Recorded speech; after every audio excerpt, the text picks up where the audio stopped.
Discourse on the Method of Rightly Conducting the Reason and Seeking Truth in the Sciences by Rene Descartes. Prefatory note by the author. If this discourse appear too long to be read at once, it may be divided into 6 parts, and, in the first, will be found various considerations touching the sciences. In the second, the principal rules of the method which the author has discovered. In the third, certain of the rules of morals which he has deduced from this method. In the fourth, the reasonings by which he establishes the existence of God and of the human soul, which are the foundations of his metaphysic. In the fifth, the order of the physical questions which he has investigated, and, in particular, the explication of the motion of the heart and of some other difficulties pertaining to medicine, as also the difference between the soul of man and that of the brutes. And, in the last, what the author believes to be required in order to greater advancement in the investigation of nature than has yet been made, with the reasons that have induced him to write. Part 1.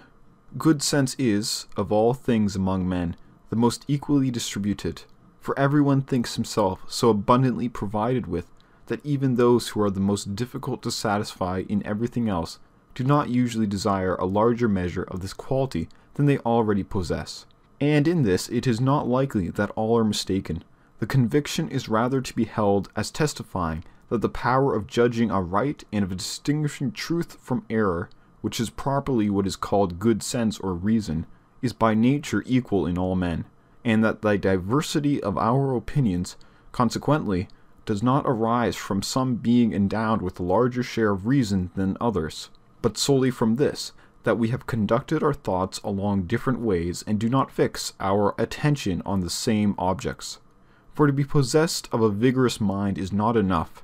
The prime requisite is to rightly apply it. The greatest minds, as they are capable of the highest excellences, are open likewise to the greatest aberrations, and those who travel very slowly may yet make far greater progress, provided they keep always to the straight road, than those who, while they run, forsake it. For myself, I have never fancied my mind to be in any respect more perfect than those of the generality. On the contrary, I have often wished that I were equal to some others in promptitude of thought, or in clearness and distinctness of imagination, or in fullness and readiness of memory.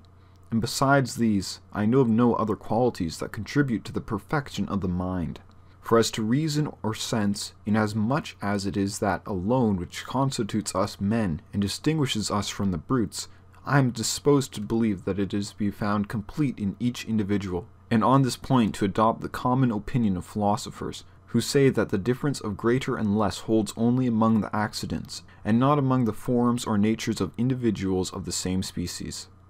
I will not hesitate, however, to avow my belief that it has been my singular good fortune to have very early in life fallen in with certain tracts which have conducted me to considerations and maxims,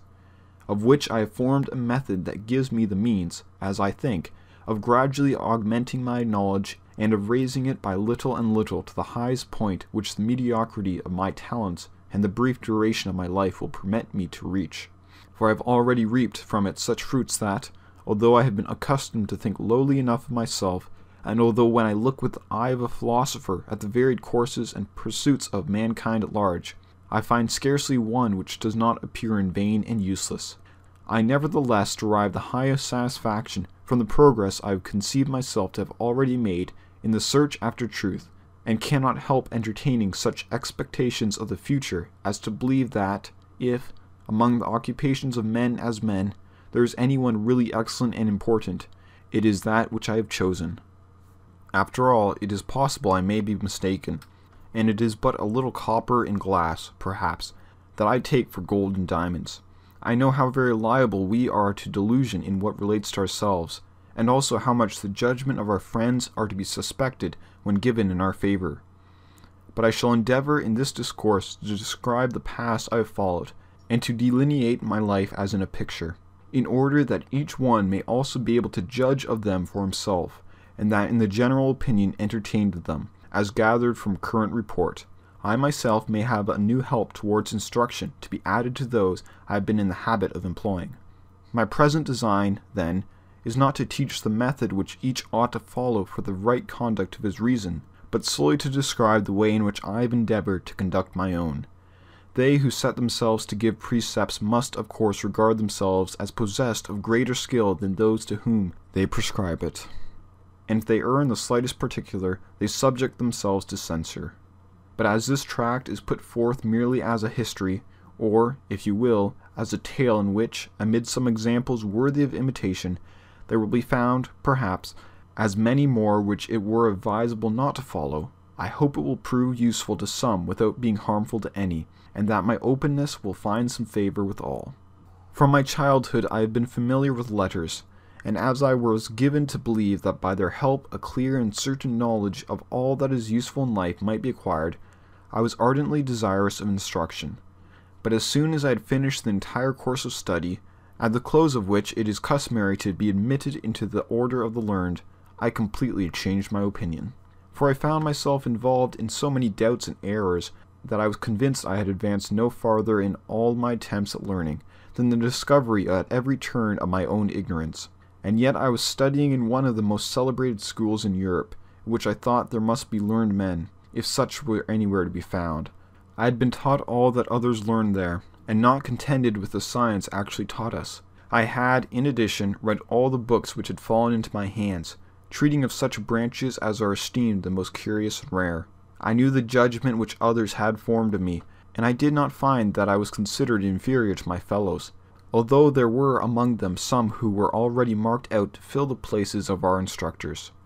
And, in fine, our age appeared to me as flourishing, and as fertile in powerful minds as any preceding one. I was thus led to take the liberty of judging all other men by myself, and of concluding that there were no sciences in existence that were of such a nature as I had previously been given to believe. I still continued, however, to hold in esteem the study of the schools. I was aware that the languages taught in them are necessary to the understanding of the writings of the ancients, that the grace of fables stirs the mind, that the memorable deeds of history elevate it, and, if read with discretion, aid in forming the judgment, that the perusal of all excellent books is, as it were, to interview with the noblest men of past ages who have written them,